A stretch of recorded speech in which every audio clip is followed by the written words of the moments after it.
Does cracking your knuckles cause arthritis? Here's the truth.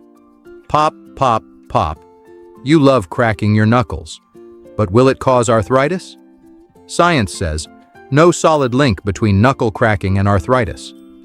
The pop comes from gas bubbles bursting in your joint fluid, not bone damage.